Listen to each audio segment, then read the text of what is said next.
বাংলাদেশে চলছে উত্তেজনা। ভারতে জঙ্গিরা প্রবেশ করতে পারে বলেও আশঙ্কা করা হচ্ছে কোনো কোনো মহল থেকে। আর তারই মাঝে এবার বাংলা থেকে জঙ্গি সন্দেহে গ্রেফতার হচ্ছে একের পর এক ব্যক্তি। মুর্শিদাবাদ থেকে শুরু করে দক্ষিণ 24 পরগনার ক্যানিং গ্রেফতার হচ্ছে একের পর এক বাংলাদেশি। প্রাথমিক জিজ্ঞাসাবাদে উঠে আসছে বেশ কিছু চাঞ্চল্যকর তথ্য। এছাড়া ক্যানিংয়ে বহিরাগতদের রাতারাতি কলোনি গড়ে উঠেছে। পাশাপাশি তৈরি হচ্ছে বেসরকারি মাদ্রাসাও। বিভিন্ন এলাকায় জঙ্গিরা আত্মগোপন করছে, সেই অভিযোগও সামনে আসছে। সুন্দরবনের প্রবেশদ্বার ক্যানিং থেকে সম্প্রতি নিষিদ্ধ জঙ্গি সংগঠনের এক সদস্য গ্রেফতার হয়েছে। এছাড়াও ক্যানিংয়ের মাতলা নদীর চর সহ গোসাবা বাসন্তী এলাকায় যথেচ্ছভাবে ম্যানগ্রোভ কাটা হচ্ছে। একই সঙ্গে মাতলার চর দখল করে সেখানে বহিরাগতদের রাতারাতি কলোনি তৈরি করে দেওয়া হচ্ছে। বেসরকারি মাদ্রাসা তৈরি করা হচ্ছে। বিভিন্ন এলাকায় জঙ্গিরা আত্মগোপন করে রয়েছে। এই অভিযোগ তোলা হচ্ছে বিজেপির তরফে। রেখা পাত্রের নেতৃত্বে এদিন বিক্ষোভ দেখালো গেরুয়া শিবির। রাস্তায় বসে চলল বিক্ষোভ।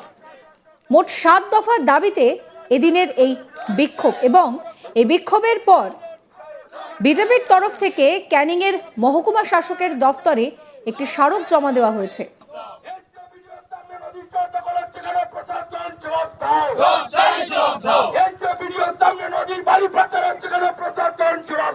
এদিন বিজেপির প্রতিনিধি দলকে মহকুমা শাসকের দফতরের সামনেই আটকে দেয় পুলিশ। রেখাপাত্র সহ বিজেপির কর্মীরা রাস্তায় বসেই অবস্থান বিক্ষোভ কর্মসূচি পালন করে।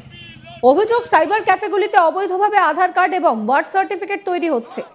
সেখানে যথাযথ নজরদারি হচ্ছে না। পুলিশকে কড়াভাবে বিষয়টা দেখার জন্য বলা হচ্ছে।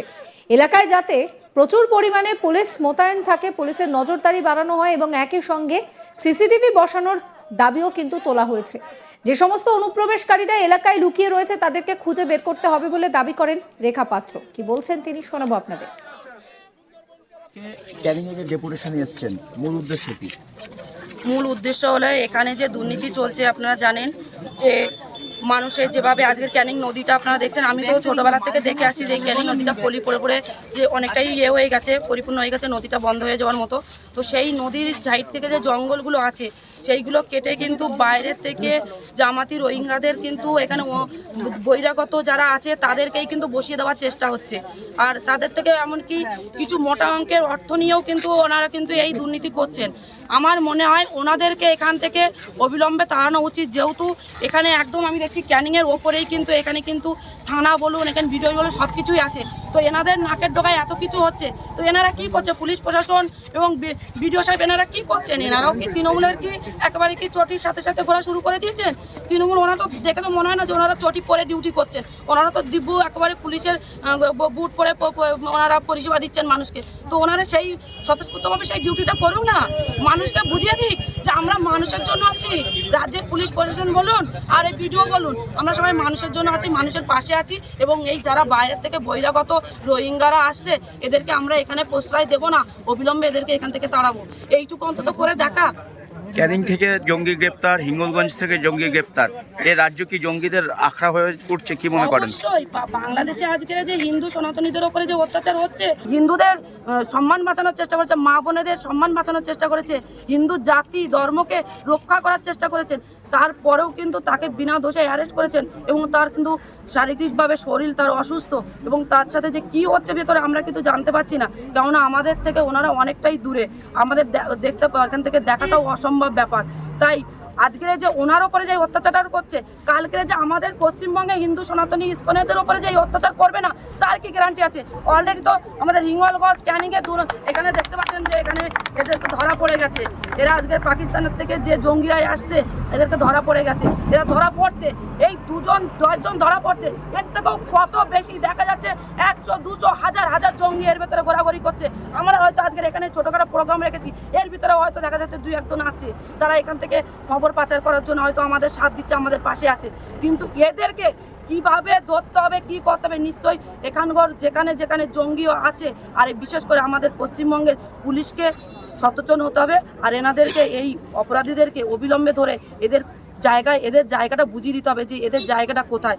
পাকিস্তানের জঙ্গি পাকিস্তানেই পাঠাতে হবে, আর এই হিন্দুদের ওপর অত্যাচার করার কথাটা ভাবাটা ওনাদের অন্যায়, এটা ওনাদেরকে বুঝিয়ে দিতে হবে। এই নিয়ে আমার কালিগের একটি রিপোর্ট দেখাবো আপনাদের।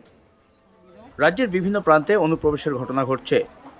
দক্ষিণ চব্বিশ পরগনার ক্যানিং ঢালিপাড়া এলাকা থেকে দিন 10 আগে জাভেদ মুন্সি নামে এক জঙ্গি নেতাকে গ্রেপ্তার করে নিয়ে যায় বেঙ্গল এসটিএফ ও জম্মু কাশ্মীর পুলিশ। জানা গিয়েছে, নিষিদ্ধ জঙ্গি সংগঠনের সক্রিয় সদস্য ছিল জাভেদ মুন্সি।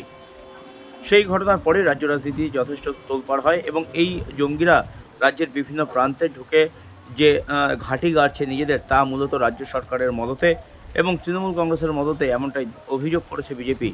অন্যদিকে বিজেপি বা কেন্দ্রীয় স্বরাষ্ট্র মন্ত্রককে দায়ী করেছেন এই ঘটনার জন্য কার্যত তৃণমূল কংগ্রেস। তাদের দাবি, বর্ডার সিকিউরিটি ফোর্স যারা রয়েছেন তারা ঠিকমতো নিরাপত্তার দায়িত্ব পালন করছেন না সীমান্তে, আর সেই কারণে সেই ফাঁকা জায়গা থেকেই কার্যত এই সমস্ত অনুপ্রবেশের ঘটনা ঘটছে। ফলে এ নিয়ে ইতিমধ্যেই রাজ্য রাজনীতিতে একে অপরের বিরুদ্ধে দোষারোপ করতে শুরু করেছে শাসক ও বিরোধীরা। সোমবার দুপুরে এই বিষয় নিয়ে কার্যত ক্যানিং মহকুমা শাসকের দপ্তরে ডেপুটেশন জমা দিল বিজেপি কর্মী সমর্থকরা। শুধু জঙ্গি অনুপ্রবেশকারী এই সমস্ত বিষয় নয়, এর পাশাপাশি মাতলা নদীর চরে হাজার হাজার ম্যানগ্রোভ ধ্বংস করা হচ্ছে, সেখানে সরকারি জমি দখল করা হচ্ছে, এমনকি বেআইনিভাবে বালি উত্তোলন করা হচ্ছে বলেও একাধিক অভিযোগ বিজেপি করেছে। মোট 7 দফা দাবি নিয়ে ক্যানিংয়ে মহকুমা শাসকের দপ্তরে কার্যত ডেপুটেশন কর্মসূচি পালন করে বিজেপি নেতৃত্বরা। আর সেই কর্মসূচিতে উপস্থিত ছিলেন সন্দেশখালীর প্রতিবাদী মুখ তথা বিজেপি নেত্রী রেখা পাত্র। তিনি বিজেপি কর্মী সমর্থকদের সাথে এই ডেপুটেশন কর্মসূচিতে অংশগ্রহণ করেন সোমবার দুপুরে। আর সেখানে মহকুমা শাসকের দপ্তরে ঢুকতে না পেরে রাস্তায় বসে অবস্থান বিক্ষোভ কর্মসূচিও পালন করেন।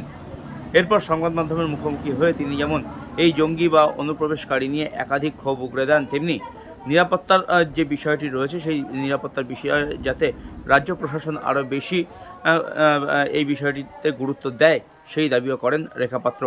অন্যদিকে সন্দেশখালীর আরেক প্রতিবাদী মুখ সুজয় মাস্টার ওরফে সুজয় মণ্ডল, তিনি একদিন আগেই যোগ দিয়েছেন তৃণমূল কংগ্রেসে সন্দেশখালীতে। সেখানে তৃণমূলের দলীয় কার্যালয়ে গিয়ে সেখানে তৃণমূলের পতাকা হাতে তুলে নিয়েছেন তিনি।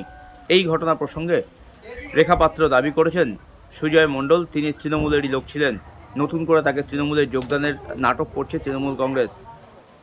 সন্দেশখালীর যে আন্দোলন সেটা ছিল সম্পূর্ণ সনাতনী হিন্দুদের আন্দোলন, আর সেই আন্দোলনে বিভিন্ন রাজনৈতিক দলের লোকজন অংশগ্রহণ করেছিলেন। আর এই যে আন্দোলন, সেই আন্দোলনের অন্যতম যে আরেক মুখ সুজয় মাস্টার বা ওরফে সুজয় মণ্ডল, তাকে তৃণমূলের দলীয় পতাকা হাতে তুলে দিয়ে যে নতুন করে দেখানো হচ্ছে তিনি তৃণমূলে যোগ দিলেন, সেটা কার্যত নাটক বলেই দাবি করেছেন রেখা পাত্র।